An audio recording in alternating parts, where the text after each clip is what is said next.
मंडळी, स्वागत आहे तुमचं एका नवीन व्हिडिओत नवीन दिवशी. तर आता आम्ही गेलेलो रत्नागिरीत रत्नदुर्ग बघूसाठी.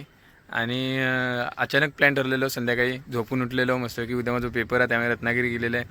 तर म्हटलं रत्नदुर्ग बघू जाऊया. आता पण किल्लो पाठीमागे आहे रत्नदुर्ग, पण तो आता बंद झाला. पुढे एक असं बांधलेला समुद्रकिनारी हे किल्लो, तो आता बघू गेलेलो. चला बघूया. चलो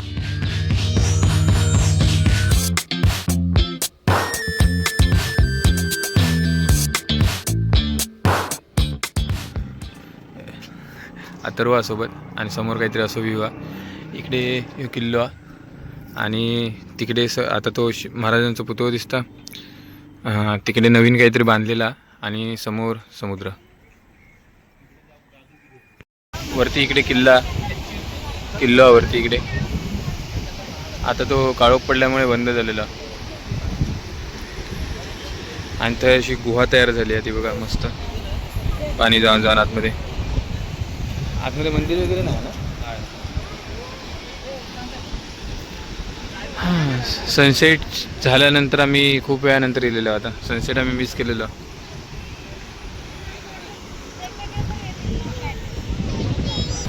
तर दगडावर पाणी बघ ना, लाटांचं चढलंय. मग अशी चढत नव्हता, आता वरती यायला लागलं.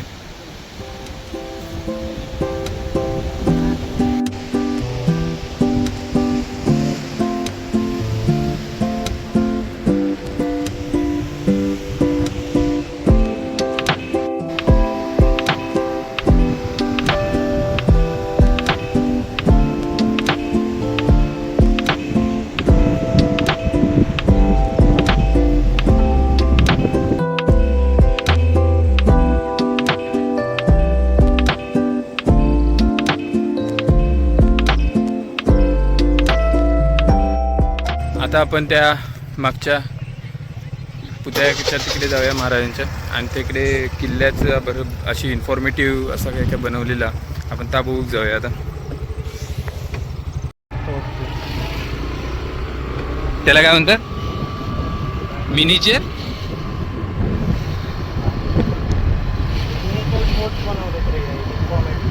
ओके.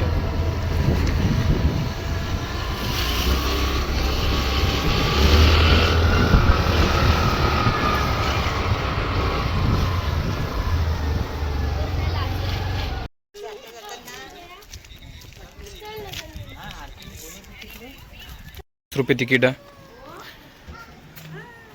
समोर बोट, वाडा बांधला इकडे मोठाच्या मोठा.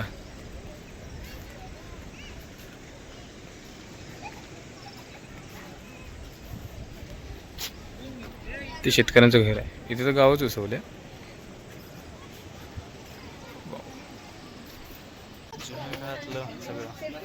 हां, वाडा. तिकडून जाऊच. बोट काय रेडी नव्हती. अरे पॅरेट्स ऑफ कॅरेबियन मधली.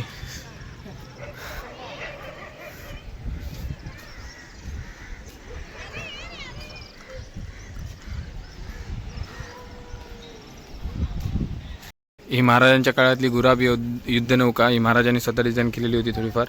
आणि साईडने अशी निमुळती आणि मध्ये थोडीशी फुगीर होती. साईडला तोफा आणि ती 150 ते 300 टन ही एवढा वजन घेऊ शकत होती. आणि युद्धासाठी चांगलीच होती. इकडे 6 ते 9 पाऊंडवर 12 पाऊंडवर प्रत्येक हे असे तोफा डावलेले होते ते का. आणि ही सेम टू सेम तशी ही केलेली आहे त्यांनी. त्याचं मॉडेल तयार केलेलं आता एका गुराब युद्ध नौका म्हणतात. महाराजांच्या काळातली होती. आर्मर एकदम मजबूत होता.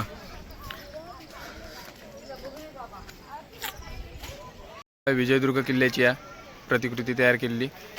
तिन्ही साईडने समुद्र आणि एका साईडने जमीन. आणि 17 एकरमध्ये पसरलेलं हे अभेद्य किल्ले होतं. खूप मोठं किल्ले होतं. त्यामुळे या किल्ल्यात पूर्वेकडचं जिब्राल्टर असं पण नाव असा. 12व्या शतकात शिलाहार घराण्यातला राजा भोज याने किल्लो बांधलेलं होतं विजयदुर्ग. आपण याची माहिती आता विजयदुर्ग किल्ल्यावर कधीतरी जाऊ तेव्हाच करू. पूर्ण गड ह्यो मुचकुंदी नदी आणि समुद्रकिनारा लागतच हा पावसजवळ रत्नागिरीतल्या. आणि याची उंची जवळजवळ 50 फूट आहे, आपली 50 मीटर उंची आहे जवळपास. आणि ह्यो कान्होजी आंग्रेंनी बांधलेला आहे 1724मध्ये. पूर्ण गड आणि जयगड असे 2 किल्ले बांधलेले होते. एका छुपू जलदुर्ग पण म्हणतात, कारण ह्यो एकदम गच्च झाडीत असो लपलेलो किल्लो पटकन दिसून येत नाही. पद्मदुर्ग रायगड जिल्ह्यातलं. हे सगळे जलदुर्ग आहेत. ह्यो पण जलदुर्ग जंजिऱ्याचं सिद्धी जो होतो तो त्याच्यासारखे आक्रमण होत होती म्हणून महाराजांनी ह्यो बांधलेल्याने आणि एका म्हटलेल्याने पण जंजिऱ्याच्या उरावर बसवण्यासाठी ह्यो नवीन जलदुर्ग असं बांधलेलं आहे म्हणून याचं पद्मदुर्ग नाव आहे. हे रायगड जिल्ह्यात हे सगळे जलदुर्गांची ज्यांनी प्रतिकृती आहे तयार केलेले आहेत. खाली ते 2-3 आणि आणखीन एक आहे पुढे. हे महाराजांनी 2 किल्ले एकत्र बांधलेले आणि खांदेरी आणि उंदेरी. हे रायगड जिल्ह्यात अलिबागच्या जवळचा किल्ला ह्यो पण जलदुर्गचा. 1679मध्ये महाराजांनी मायनाक भंडारी एका ही किल्लो बांधायचा आदेश दिलेला होता. खालच्या दिशेने सगळे जलदुर्ग होते आणि आता आहे स्वराज्याची राजधानी रायगड.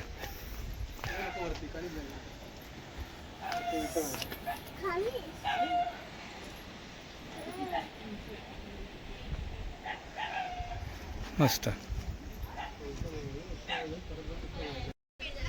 तेव्हा कान्होजी आंग्रे आणि हा जंजिरा किल्ला. जंजिरा चारही बाजूने पाणी पूर्णपणे आणि मधीच एक किल्ला मोठा.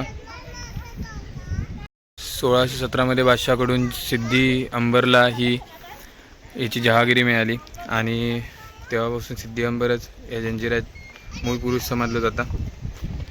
हे सगळे जलदुर्गांचे छोटे छोटे प्रतिकृती तयार केलेले आहेत इकडे. सिंधुदुर्ग, विजयदुर्ग वगैरे सगळे. आणि इकडे जंजिरा आणि तिकडे वरती रायगड तो. ही महाराजांची हे 1 फुटी आहे. तिकडे कान्होजी आंग्रेंची एक प्रतिकृती आहे. हे आपले तानाजी मालुसरे आणि बाजीप्रभू देशपांडे असे प्रतिकृती आहेत. आणि तिकडे पण त्या आता पॉईंटला एक प्रतिकृती कदाचित बांधतील आणखीन कोणाची तरी असं वाटतं, कारण ती जागा रिकामी सोडलेली आहे. आपलं सिंधुदुर्ग कुर्णे बेटावर बांधलेलो, चारी बाजूने समुद्र आणि 48 एकर जवळपास. होय. आणि ह्याच एका किल्ल्यावर महाराजांच्या हाताचे आणि पायाचे ठसे आहेत आणि सोबत महाराजांचं पहिला मंदिर पण आहे याच किल्ल्यावर बांधलेला. कदाचित ताजस्थला तर बघा मध्ये सेंटरला. आणि हां तिकडून एंट्री आहे आणि थंय मग महाराजांच्या हाताचे आणि पायाचे ठसे आहेत. असो किल्लो आहे मोठो. आणि हो किल्लो महाराजांकडून कोणीच नाही जिंकूक शेवटपर्यंत कधीच. गाव हे काय मंदिर आहे पण मंदिरात मूर्ती नाही अरे. नाही शिवलिंग इकडे बांधकाम चालू आहे अजून. इकडे लाईटी वगैरे नाही लवकर. कदाचित हे गोठे वगैरे असं काहीतरी बांधकाम चालू आहे. आणि बुरुजांच्या आतमध्ये पण थोडं बांधकाम अजून चालू आहे. अजून सगळं पूर्ण बांधून नाही झालं.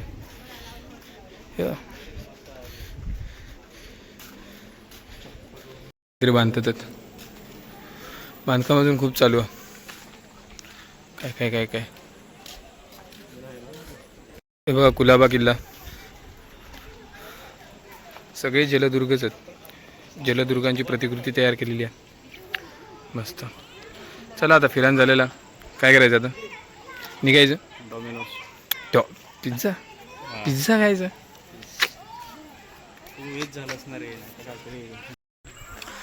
तर चला रत्नदुर्ग शिवसृष्टी बघून झालेली आहे बऱ्यापैकी. आता डॉमिनोजला येलेलं. बिचाराला चिकन खायचा होता पण माझ्यामुळे कॅप्सिकम खातोय आता. कॅप्सिकम आणि पनीर. Sad boy. चिकनला ऑफर पण होती काय काय, 5 प्रकारचे फ्लेवर.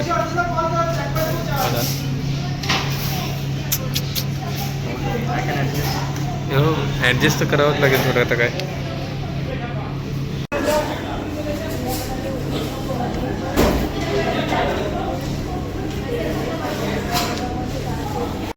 चला मंडळी, आजच्या दिवसापुरता एवढाच. आता उद्या भेटू उद्याच्या ब्लॉगमध्ये. उद्या पेपर पण आणि आता अजून प्रिंट मारूची आपली. त्या महत्त्वाचं काम अजून प्रिंटच मारलेलं नाही कारण आम्ही हॉल तिकीटची. उद्या पेपर आणि अजून हॉल तिकीटची प्रिंट नाही मारलं.